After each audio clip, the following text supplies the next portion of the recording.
welcome to Homestead Corner. I'm Ginny, and today I want to talk about using rancid oils. Don't throw them away.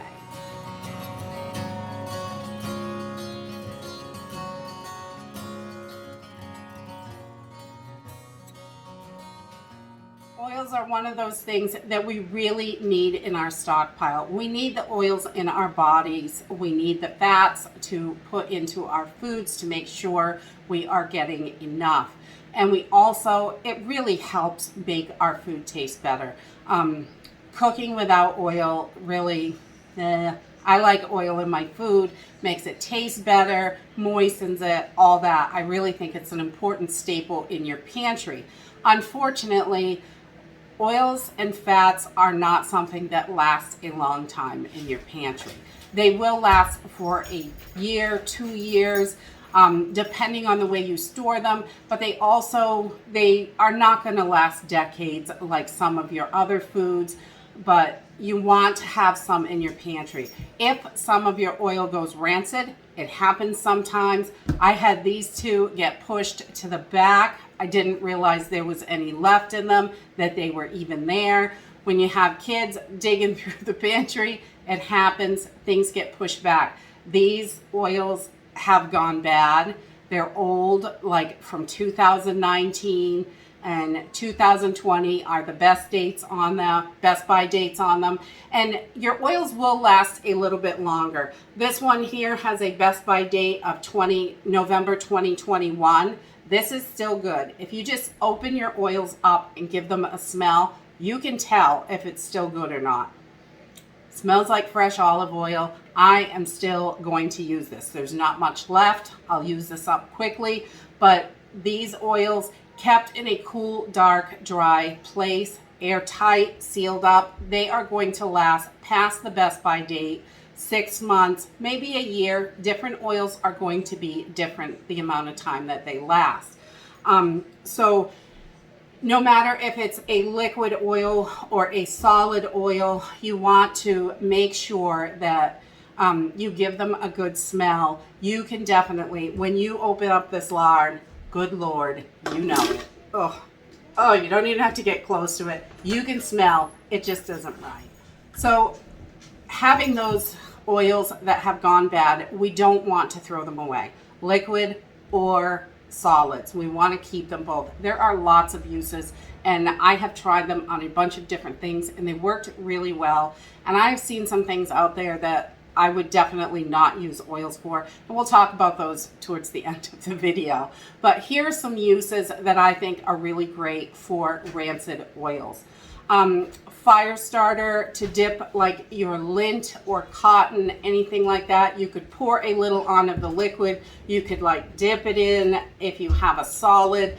And that is going to help that stay lit just a little bit longer, give it a stronger flame. Oils really, they light up great. So definitely making fire starters, things like that are a wonderful use of your rancid cooking oil.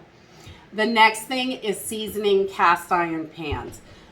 If you have, anytime you have to season your cast iron pan, you're going to rub it down with oil. Even if the oil is rancid, it's going to be okay because you're basically baking, you're going to bake off any of that yuckiness and just to coat your pan. And if you have the lower smoke point oils, things like that, I would definitely recommend doing it out on a campfire, not inside the house. So, you know, the higher smoke points, this can handle 500 degrees in your oven. The grapeseed oil, a few oils have higher smoke points. So you want to use those if you have them. But if you don't and all you have is lower smoke point stuff, I would still use it. I would just do it outside because it is going to be really smoky and awful when you're seasoning a cast iron pan. Can be done on a campfire, barbecue, in a smoker, whatever you have that you can get nice and hot. So the next thing is pouring right on. If you don't have fire starter, you don't have lint or cotton or anything like that, you can pour your oil right onto wood or charcoal or anything like that, and it's going to work like a lighter fluid and make it light up quick and easy. So oils are great for that. Again, it doesn't matter, solids or fats, whatever you, solids or liquids, whatever you have, it's going to work. The next thing is oil lanterns. They are super easy to make. You can make them out of an old glass jar, an old can with a lid if you have a secured lid on it, like a paint tin or something like that. If it's solid metal, I have a video and I will put it up here somewhere, and I'll put a link in the description if you want to check it out, how to make an oil lantern with your liquid oils and cotton string. So it's really easy to do, and you want to make sure you have really good ventilation. Even if the oil is good, it can smoke. Your lower smoke point oils are going to smoke and have that black soot. So the higher smoke point oils are going to do better in those type of oils, but they also, you can use, you know, whatever oil you have. You just want to make sure it's well ventilated. You don't want to be smelling that.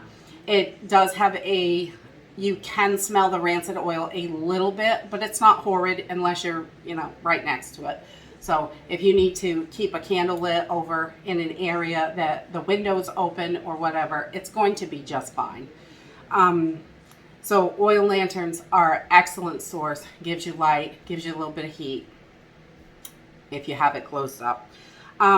The next thing is removing glue and sticky stuff and things like that, especially from like a glass jar, stickers, labels. You could just put it on, let it soak, rub it in, and it's going to help remove that glue and make it easier.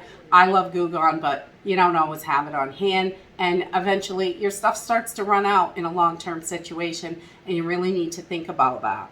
Other options that you can use, and oil is great for that. The next thing is an insecticide for plants. Aphids, things like that will start to kill your plants in your garden. You can use that oil, you can rub just a little bit where they are, and it will smother those aphids. They can't breathe, they're going to die. And you can put it on the stalks where bugs normally are bothering the plants, rub it underneath the leaves, anything like that. It's going to help you keep the insects away. They don't love oil. You don't want to drown your plant in it, but just rubbing a little bit lightly on it will help. The next thing is it kills weeds. I would be very careful with this because you don't want to kill your plants, especially in the garden. But in the lawn, I like to make sure we don't use any treatments on our lawn, because there's food in the lawn, and there's food in everybody's lawn, I believe, unless you have a special grass planted, you know, one of them fancy lawns. If you just have grass that grows, you probably have red clover, white clover, plantain, dandelions. Those are food. You know, you can eat those. They have medicinal properties. They can help you, especially when times are tough and you need it. So learning about what is in your yard before you try to kill any weeds would be a great thing. So pouring oil, a lot of weeds, you could just pour oil right out of the bottle, and it will, you know, a lot of it will suffocate the weeds and make it die. Some of the weeds are much tougher, and you're not going to be able to do that. But heating the oil up, using it hot, that'll kill it. Definitely. So you can use it for that. We grow weeds because weeds to me are important. I want those things in my lawn. I want to know that I have food out there. I don't want to kill them. So what's a nuisance to some people is a blessing to others. So definitely, it's all in how you look at it. And the last thing is you can take your solid oils, Crisco, lard, tallow, whatever you have, any coconut oil. If they are rancid, they make great candle extenders. You can take a metal or glass jar and pack it with the oil. Just scoop it out and pack it in. You could melt it down and pour it in, however you wanted to do it. I just pack it in the can. You can use a tuna can. If all you have is a tea light, I would save a couple of tuna cans. You put your tea light right in, press it right in there afterwards. on, like, I have quart paint cans that are emptied. You can pack those full, and those Dollar Tree emergency candles are the perfect size, and you can just press them right in, and the oils will help extend that candle, whereas your candle may burn up in an hour or two.